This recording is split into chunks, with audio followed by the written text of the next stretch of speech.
ఇప్పుడు ఇది టీవీలలో సీరియల్ చూస్తే సంవత్సరాల కొద్ది కొనసాగుతూనే ఉంటాయి. వాటికి ఆరంభం ఎప్పుడైందో చెప్పలేము, అంతం ఎప్పుడైతుందో కూడా చెప్పలేము. ఈ లిక్కర్ స్కామ్కు సంబంధించి కూడా కేసీఆర్ కుటుంబము, బీజేపీ ప్రభుత్వం నిరంతర ధారావాహికంగా టీవీలలో ఒక సీరియల్ను తలపించే విధంగా నాటకాలకు, డ్రామాలకు తెరలేపినరు. ఇన్ని సంవత్సరాల నుంచి కొనసాగుతున్న ఈ డ్రామా నిన్న అరెస్టు డ్రామాతో పతాక స్థాయికి వచ్చింది.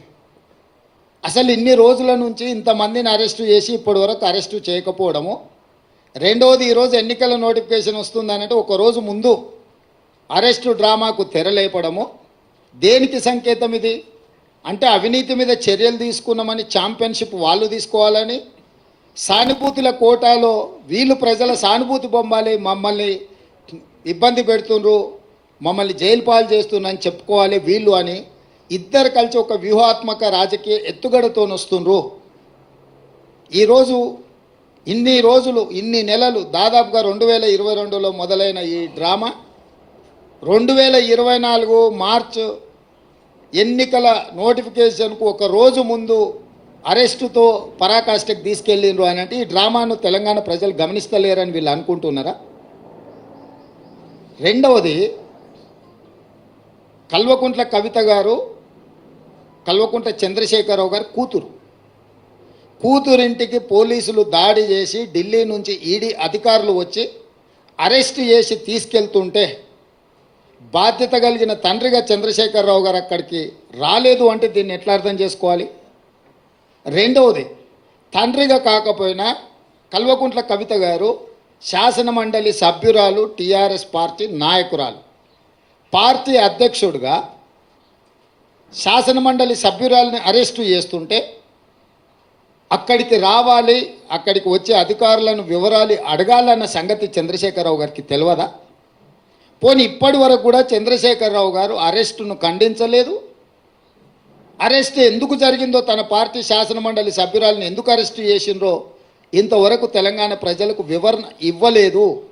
చంద్రశేఖరరావు గారి మౌనము ఏ రకంగా అర్థం చేసుకోవచ్చు? మూడో అంశము, గతంలో ఎప్పుడు కూడా మొదట ఈడీ వస్తారు, తర్వాత మోడీ వస్తారు అనుకునేటోళ్ళం. నిన్న మాత్రం ఈడీ మోడీ కలిసే వచ్చిరా తెలంగాణకు. అంటే అవినీతి పరుల మీద చర్యలు తీసుకుంటున్నామనే ఛాంపియన్షిప్లో మోడీ గారు కోట్లు పడాలి, అయ్యో పాపం ఆడపిల్లని అరెస్టు చేసిందనే సానుభూతితోని బీఆర్ఎస్ కోట్లు పడాలి, సర్వేలని 12 సీట్లు కాంగ్రెస్ గెలుస్తుంది అని కోడే కూస్తుంటే రాజకీయంగా కాంగ్రెస్ పార్టీని దెబ్బతీయడానికి ఈ రకమైన ఒక చీప్ పొలిటికల్ టాక్టిక్స్ ప్లే చేస్తున్నారు. కాబట్టి ఇప్పటికైనా మోడీ గారు, కేసీఆర్ గారు ఈ డ్రామాలు కట్టిపెట్టి 10 సంవత్సరాలు మోడీ గారు తెలంగాణ ప్రజలకు ఏం చేసిండో, పేదలకు ఇండ్లు ఇచ్చిండా, రైతుల ఆదాయం రెండింతలు చేసిండా, ప్రతి సంవత్సరం 2 కోట్ల ఉద్యోగాలు ఇస్తా అన్నాడు, ఇప్పటికీ 20 కోట్ల ఉద్యోగాలు ఇవ్వాలి, తెలంగాణలో ఎన్ని ఉద్యోగాలు ఇచ్చిండో, స్విస్ బ్యాంకులో ఉన్న లక్షల కోట్ల రూపాయల నల్లధనాన్ని తెచ్చి ప్రతి పేదవాడి ఖాతాలో 15 లక్షలు వేస్తా అన్నాడు, ఆ 15 లక్షల రూపాయలు ఎంతమంది ఖాతాలో వేసిండు, మనకు ఇస్తా అన్న పునర్విభజన చట్టంలో బయ్యారం ఉక్కు కర్మాగారం ఎందుకు ఇవ్వలేదు, కాజీపేట రైల్వే కోచ్ ఫ్యాక్టరీ ఎందుకు ఇవ్వలేదు, ఐఐఎం ఎందుకు ఇవ్వలేదు, ఎన్టీపీసీలో ఇంకా 2400 మెగావాట్ల విద్యుత్తు ప్రాజెక్టులను ఎందుకు నిర్మించలేదు, గిరిజన యూనివర్సిటీ 9 సంవత్సరాలు ఆపేసి ఇప్పుడు ప్రారంభించడానికి కారణమేంది, మెట్రో విస్తరణకు అనుమతి ఎందుకు ఇవ్వలేదు, ఇట్లాంటి చాలా విషయాలలో బీజేపీకి సమాధానం చెప్పడానికి ఏమీ లేదు. కాబట్టి ఈరోజు ఈ అరెస్టులు, ఈ అవినీతికి వ్యతిరేకంగా మేము ఏదో చర్యలు తీసుకుంటున్నాం అన్నట్టుగా నాటకాలు ఆడుతున్నారు. ఈ నాటకాన్ని ప్రజలు గమనించాలి. మొన్న జరిగిన ఎన్నికల్లో మేము ఇచ్చిన మాట ప్రకారం ప్రజలకు అన్ని రకాలుగా సహాయంగా నిలబడి ఒక విశ్వాసాన్ని కల్పించి స్వేచ్ఛాపూరితమైన వాతావరణంలో పరిపాలన అందిస్తున్నాము. రాబోయే పార్లమెంట్ ఎన్నికల్లో కాంగ్రెస్ను దొంగ దెబ్బ తీయడానికి వీళ్ళిద్దరు కలిసి ఆడుతున్న నాటకము. ఒకవేళ ఇది నాటకం కాకపోయిన ఉంటే చంద్రశేఖరరావు గారు ఎందుకు ఇంతవరకు స్పందించలేదు? కూతురుని అరెస్టు చేస్తే తండ్రిగానైనా స్పందించాలి. ఒకవేళ అలా స్పందించినప్పుడు శాసనమండలి సభ్యురాలను, పార్టీ సభ్యురాలని అరెస్టు చేస్తే పార్టీ అధ్యక్షుడిగైనా స్పందించాలి. రెండు విషయాలలో వారు స్పందించలేదు, పత్రికా ప్రకటన విడుదల కూడా చెయ్యలేదు అని అంటే, నిన్న మోడీ గారు వచ్చిన వారు కూడా ఈ విషయాన్ని ఎక్కడ ప్రస్తావించలేదు. తెలంగాణ రాష్ట్ర పర్యటనలో మోడీ గారు ఉన్నప్పుడే నిన్న మధ్యాహ్నం 1:20 ఈడీ అధికారులు వచ్చారు. 5:20 కవిత గారిని అరెస్టు చేశారు. 7 గంటల తర్వాత ఢిల్లీకి తీసుకెళ్ళినట్టున్నారు.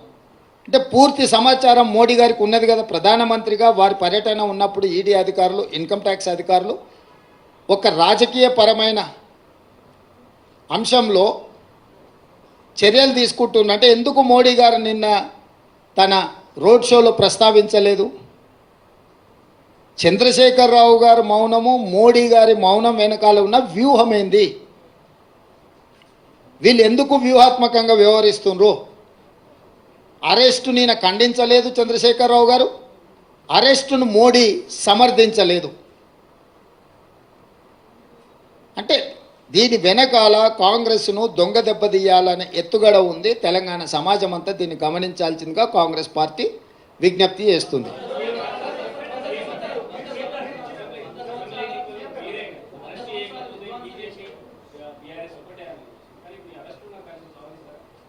నేను అరెస్టును సందర్భం, ఇద్దరు నాయకుల యొక్క స్పందన రావాలి. ఒక ఆయన ప్రధానమంత్రి, ఒక ఆయన పార్టీ అధ్యక్షుడు. ఒక ఆయన అరెస్టు చేసిండు, ఇంకొక ఆయన అరెస్టు కాబడ్డాడు. ఫస్ట్ వాళ్ళిద్దరు బయటకు వచ్చి వాళ్ళ విధానం ఏందో మాట్లాడమనుండ్రి. వాళ్ళ విధానాలు మాట్లాడినాక ప్రజలు నిర్ణయిస్తారు వీళ్ళు ఎలాంటి నాటకాలకు తెరలేపిండ్రు, ఈ నాటకాలకు ఏ విధంగా స్వస్తి పలకాలనో ప్రజలు నిర్ణయిస్తారు.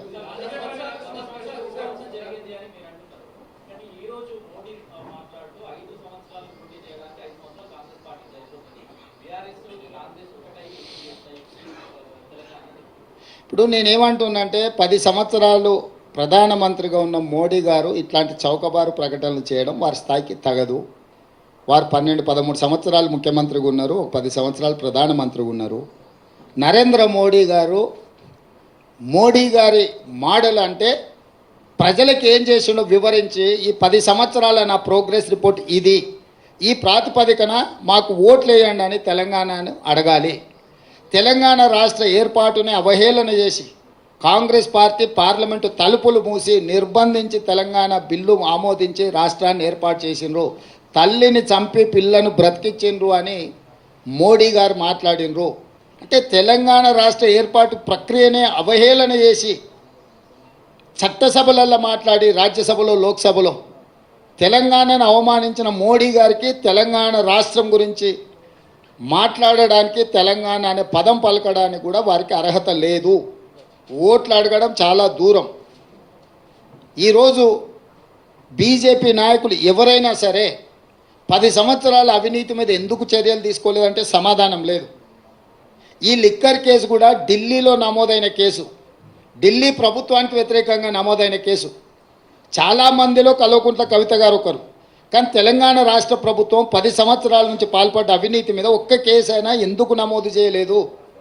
బీజేపీ నాయకులు ఈరోజు సమాధానం చెప్పగలరా?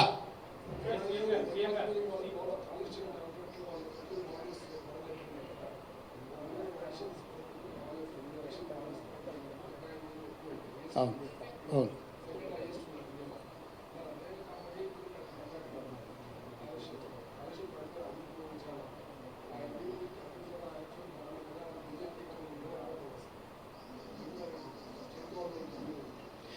బాండ్స్ ఇచ్చిండ్రని తీసుకున్నారని మీరు చెప్తున్నారు. అధికారికంగా మా దగ్గర సమాచారం లేదు.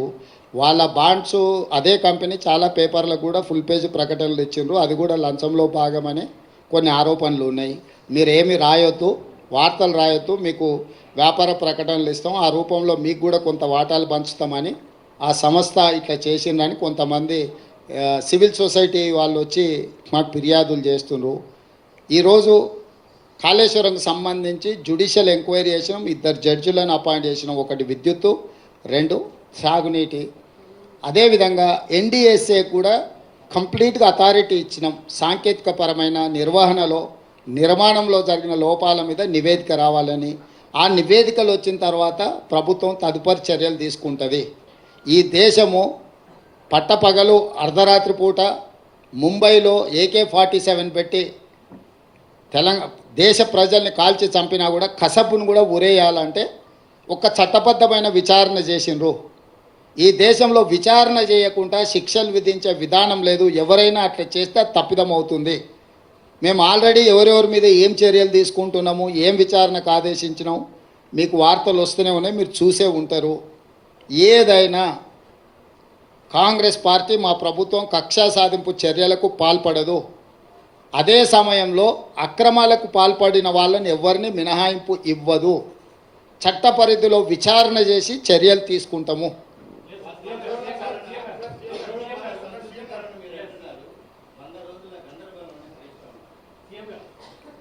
వాళ్ళ పార్టీలో ఉన్న గందరగోళం, కుటుంబంలో ఉన్న తగాదాలను ఆయన పరోక్షంగా ప్రస్తావిస్తున్నాడు. ఆయన పాపం జాలి పడాల్సిన సందర్భం. నిన్న అక్కడికి వెళ్ళిండు, చేతులు కట్టుకొని నించున్నాడు. ఇవాళ ఇట్లయింది, రేపు ఎట్లయితుందో అని. రమేష్,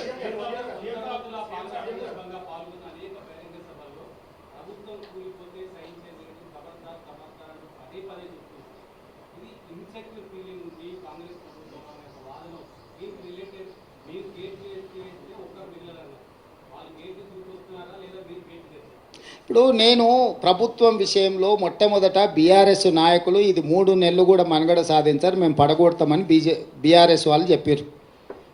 శాసనసభలో ఉన్న కడియం శ్రీహరి గారు లాంటి వాళ్ళు, కేసీఆర్ కూడా అంతర్గత సమావేశాలలో ఈ ప్రభుత్వాన్ని మనుగడ సాగనీయము, పడగొడతామని బీఆర్ఎస్ వాళ్ళు అన్నారు. సేమ్ డాక్టర్ లక్ష్మణ్ గారు బీజేపీ నాయకులు కూడా ఈ ప్రభుత్వం పార్లమెంట్ ఎన్నికల తర్వాత పడిపోతుందని వారు అన్నారు. వీరి దగ్గర ఉన్నది 39, వారి దగ్గర ఉన్నది 8. ఏ లెక్కలు కూడినా కూడా వీళ్లకు లెక్క కుదరదు. వాళ్ళిద్దరు కలిసి మా ప్రభుత్వం మీద కుట్ర చేస్తే తప్ప వాళ్ళు అనుకుంటున్న కార్యాచరణ అమలు జరగదు. మరి ప్రజలు ఎన్నుకున్న ప్రభుత్వాన్ని పడగొడతామని ప్రతిపక్ష పాత్ర పోషించాల్సిన వాళ్ళు, ప్రజలు ఇచ్చిన తీర్పును గౌరవించాల్సిన వాళ్ళు ఇద్దరు ఒకే రకమైన రాగం ఎత్తుకుంటున్నారు. ఈ ఒకే రకమైన రాగం ఎత్తుకుంటున్నప్పుడు ప్రజలకు వివరించాల్సిన బాధ్యత మాకు లేదా? ఒకవేళ ప్రజలు ఎన్నుకున్న ప్రభుత్వాన్ని పడగొడితే చూస్తూ ఊరుకుంటామా? ఇది సహించేదా? రెండవది, చాలామంది శాసనసభ్యులు నన్ను వచ్చి కలుస్తున్నారు కదా, నియోజకవర్గాల అభివృద్ధి కోసం వచ్చినప్పుడు వాళ్ళతో యథాలాపంగానో పిచ్చాపాటో లేకపోతే పరిస్థితుల మీద మేము చర్చ చేస్తాం కదా, వాళ్ళు కూడా మాట్లాడతారు కదా. వాళ్ళు స్పష్టంగా చెప్తున్నారు, సార్ మా వాళ్ళు కూడా మనము బీజేపీ కలిసిపోతున్నాం, ఎన్నికల తర్వాత మన ప్రభుత్వం వచ్చేస్తుంది, మీరెవ్వరు చింతించకండి, మళ్ళీ మనదే అధికారం అని కొంతమందికి ఆల్రెడీ మంత్రి పదవులు కూడా హామీలు ఇచ్చేస్తున్నారు. వాళ్ళు చెప్తున్నారు అని వీళ్ళకు పైత్యం ముదిరింది సార్. అట్లాంటి పరిస్థితి ఏదైనా వస్తే మేమంతా సిద్ధంగా ఉన్నాం ఈ ప్రభుత్వాన్ని నిలబెట్టడానికి. ఇన్నాళ్లకు ముఖ్యమంత్రి శాసనసభ్యులను కలిసి నియోజకవర్గ సమస్యలు వింటున్నాడు. మేము అందులో ఉన్న 10 ఏళ్ళలో మేము ఎన్నడూ చూసిందే లేదు సార్, నువ్వు టీవీలలో తప్ప మా బాధ మా గోడు విన్నదే లేదు. ఈ మాత్రం స్వేచ్ఛ ఉంటే స్వేచ్ఛ ఉన్న ప్రభుత్వాన్ని మళ్ళీ వదులుకొని నిర్బంధాలు తెచ్చుకుంటామా సార్?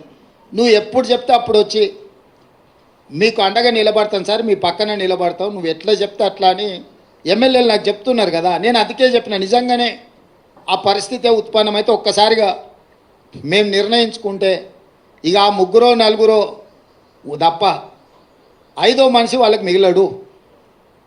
కాబట్టి ఇప్పటికైనా ఇట్లాంటి అతి తెలివితేటలు ఇంకా మానేయాలి.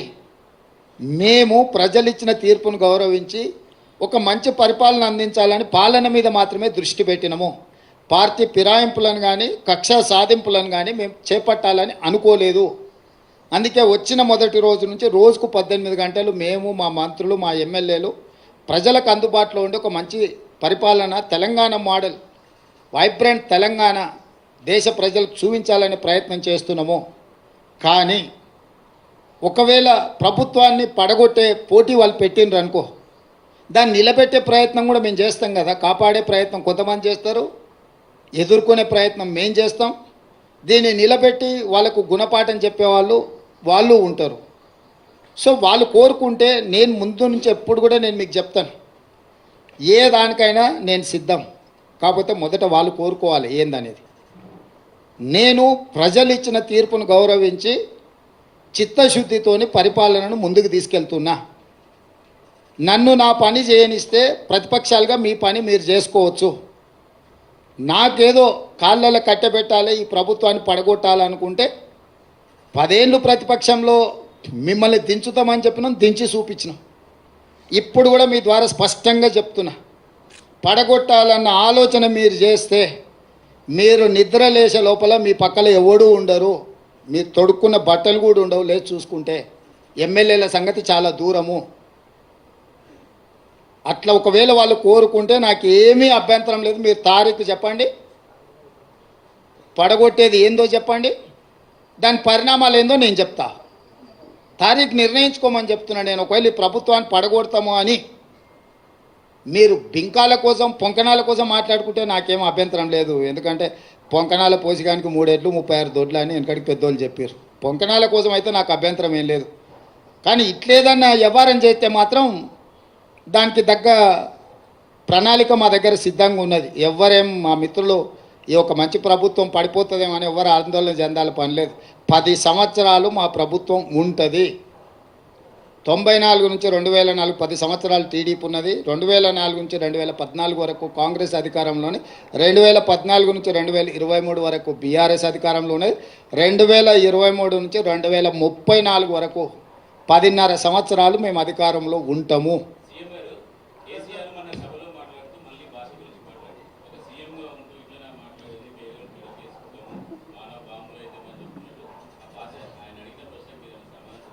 ఇప్పటికన్నా ఆయన జ్ఞానోదయం అయింది. గతంలో ఆయన ఏం మాట్లాడినా ఒకసారి సోషల్ మీడియాలో పెడుతురు, చూసుకోమని. ముఖ్యమంత్రిగా శాసనసభలో ఆనాటి పిసిసి అధ్యక్షుడు ఉత్తమ్ కుమార్ రెడ్డి గారిని ఏం మాట్లాడిండు, బయట ఏం మాట్లాడిండు, సభలలో ఏం మాట్లాడిండు ముఖ్యమంత్రిగా ఒక్కసారి చూడమన్నారు. అంతెందుకు నల్గొండలో సభలో ముఖ్యమంత్రిని పట్టుకొని ఎన్ని మాటలు అన్నాడు మీరు తీయండి. రాష్ట్ర మంత్రిగా, కేంద్ర మంత్రిగా, ముఖ్యమంత్రిగా 40 సంవత్సరాలు సుదీర్ఘమైన అనుభవం ఉన్న చంద్రశేఖరరావు నల్గొండ జిల్లాలో బహిరంగ సభలో ముఖ్యమంత్రిని పట్టుకొని ఎన్ని మాటలు మాట్లాడినా మీకు ఒక్కసారి చూడండి. ఆయన అహంకారము ఇంకా కూడా అనగలేదు.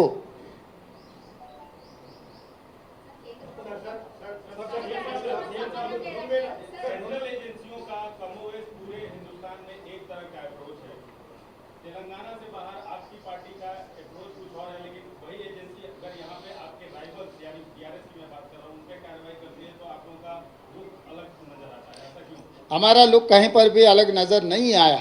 हम लोग हमेशा एक ही बात बोलते, आपको क्या चाहिए, आइस और नाइस. आइस का मतलब इनकम टैक्स, सीबीआई, ईडी.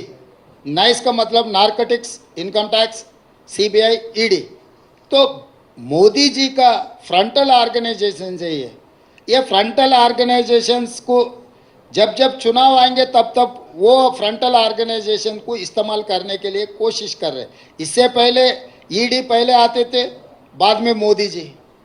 कल अचानक तेलंगाना में ईडी और मोदी दोनों मिलके एक साथ साथ में आ गए.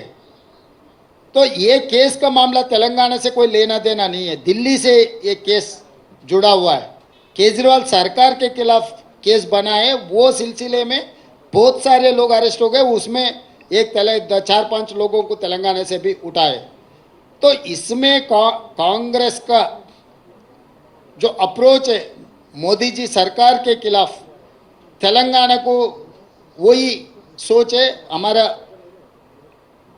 केंद्र अध्यक्ष या हमारा पार्टी नेता लोग जो बोल रहे हैं वही बात हम मदद दे रहे हैं, इसमें कोई फर्क नहीं है. मगर तेलंगाना में जो नाटक चल रहा है ये नाटकबाज बंद करो बोल के हम कह रहे हैं.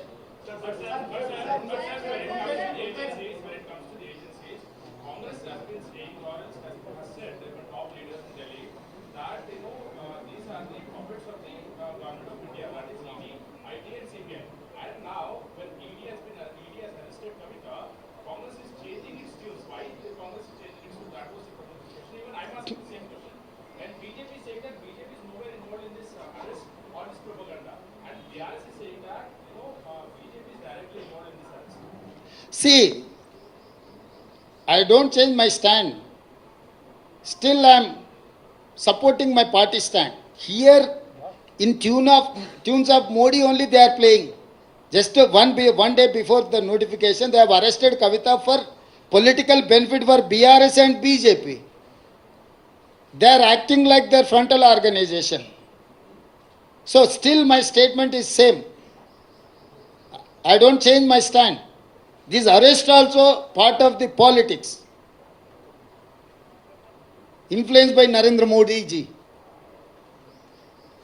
బీఆర్ఎస్ నాలుగు స్థానంలో ఉంది సార్ ఈ బాండ్స్ విషయంలో. అంటే ఇది కొన్న వాళ్ళు ఏం ఉద్దేశంతో ఉన్నారు, దీంట్లో ఏమైనా క్విడ్ ప్రోకో ఏమైనా మీరు చూస్తున్నారా? అంటే ఏ బాండ్స్ ఎవరికి ఇచ్చిండ్రో ఆ లెక్క కూడా బయటపెట్టమని సుప్రీంకోర్టు చెప్పింది. బాండ్స్ కొనుగోలు చేసిన సంస్థలు, నిధులు తీసుకున్న సంస్థలు ఉన్నాయి. కొనుగోలు చేసింది ఎవరు, ఏ సంస్థలకి బాండ్స్ ఇచ్చిందని తేలినప్పుడు నిర్దిష్టమైన ఆరోపణ చేయొచ్చు. ఆ వివరాలు లేకుండా మనం ఏది మాట్లాడినో గాల్లో మాట్లాడినట్టుగానే ఉంటుంది. కాబట్టి సుప్రీంకోర్టు ఆదేశాలు ఇచ్చింది, మీరు కొనుగోలు చేసిన బాండ్స్ ఎన్ని, ఏ రాజకీయ పార్టీలకు ఇచ్చిండ్రో కూడా మీరు వివరాలు బయట పెట్టాలని చెప్పింది. ఆ వివరాలు వచ్చిన తర్వాత పూర్తి వివరాలతోని కాంగ్రెస్ పార్టీ మాట్లాడుతుంది.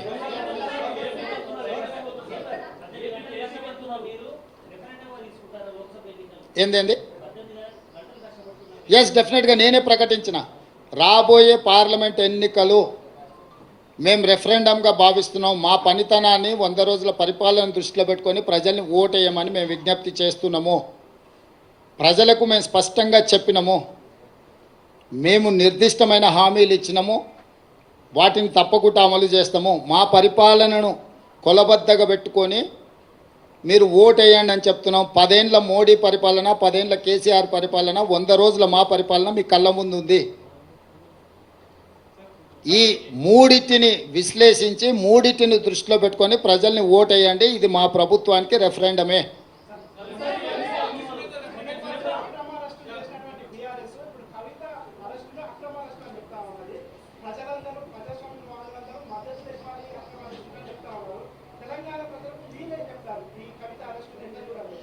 నేను అనేది ఏంటంటే ఇది ఎన్నికల స్టంట్.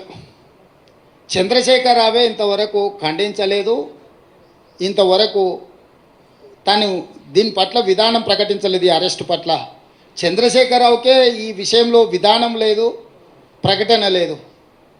ప్రతిపక్షాలుగా మేము చెప్పేది ఒకటే, అవినీతి పరులు ఎవరున్నా శిక్షించాల్సిందే.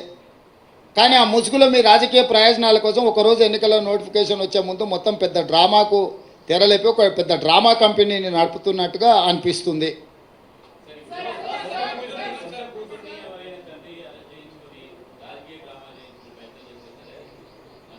చారి గారు తండ్రిగా కూతురుని అరెస్ట్ చేస్తుంటే రావాల్సిన బాధ్యత లేదా? ఎందుకు రాలేదు? మీరేం చెప్తారు? ఇక వాళ్ళని ఏం చేస్తాం చెప్పు. వాళ్ళ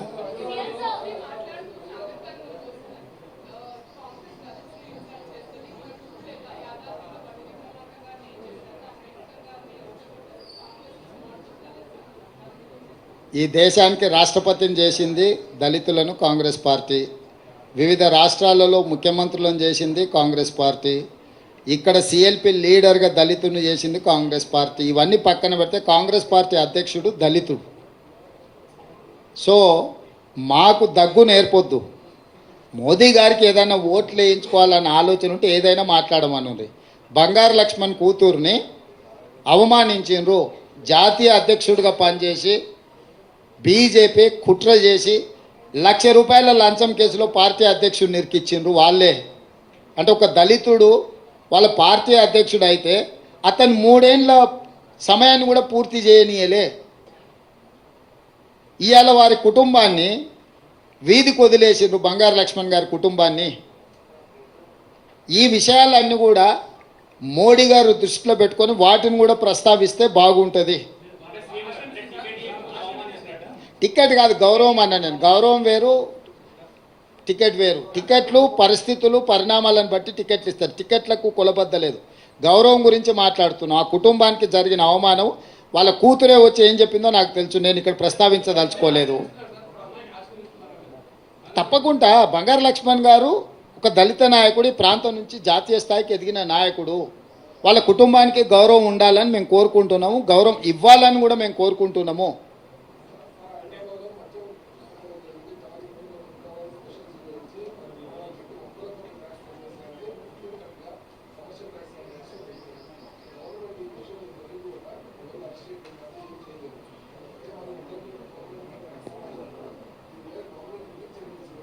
శ్రీనివాస్ ఏదో కంకణం కట్టుకొని జేబులో కాగితం పెట్టుకొనే వచ్చినట్టున్నాడు చూస్తుంటే.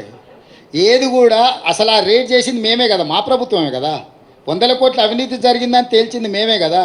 లెక్కలు తేలకుంటే కనిపించిన వాళ్ళ అరెస్ట్ చేసుకుంటూ పోతాం. అంటే ఇప్పుడు ఉన్న వాళ్ళని అరెస్ట్ చేసి పాత వాళ్ళని విడిచిపెట్టమనే మన ఎజెండా ఉందా నీ దగ్గర?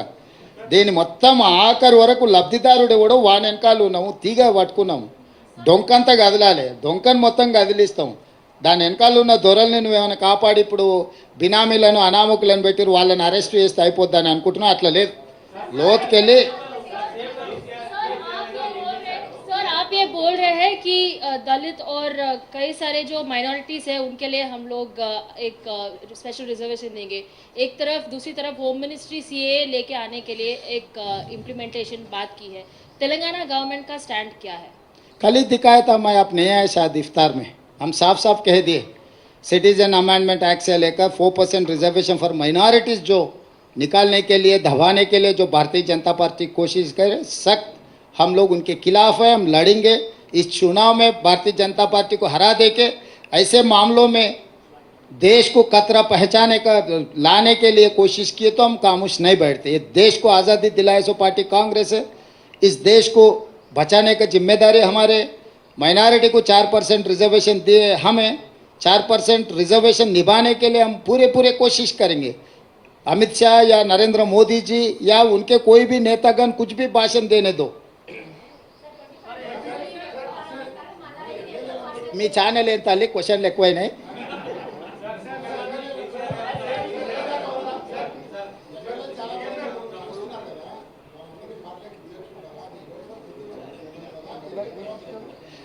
మీరు చూస్తుండండి, అన్ని ముందే చెప్తే మళ్ళీ మీరు ప్రెస్ మీట్ కూడా రారు. మీకు కూడా ఆసక్తి ఉండాలి కదా. ఏం రవీందర్, నెంబర్ మీరే చూస్తారు కదా, ఇప్పుడు నేను చెప్పడం ఎందుకు?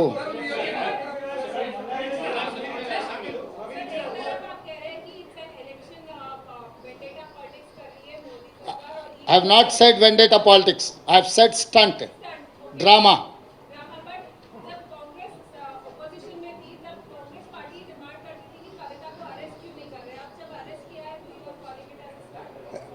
Yes, stunt. It is stunt.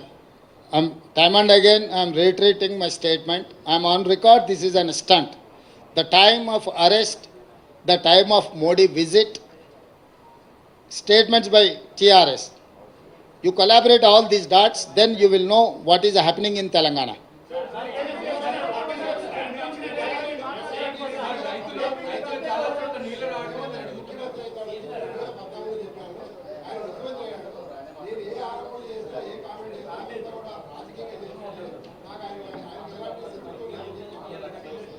ఎట్లా మల్లారెడ్డి స్టేట్మెంట్గా చూస్తా. అది ఇచ్చింది మల్లారెడ్డి గారి స్టేట్మెంట్, మల్లారెడ్డి గారి స్టేట్మెంట్ లాగానే చూస్తా. నిజమే, సమస్యలు ఉన్నాయి. గత ప్రభుత్వం చేసిన పాపాలు ఇంకా అవి ముందుకు జరుగుతూనే ఉన్నాయి. అందుకే నిర్దిష్టమైన ప్రణాళికతో ముందుకు వెళ్తున్నాము. ఆ పార్టీ ఎలాంటి ముందస్తు ప్రణాళిక లేకుండా అడ్డగోలుగా వ్యవహరించడంతో కొన్ని సమస్యలు ఉత్పన్నమవుతున్నాయి. ఆ సమస్యలన్నిటిని కూడా పరిష్కరించే ప్రయత్నం చేస్తాం. ధన్యవాదాలు.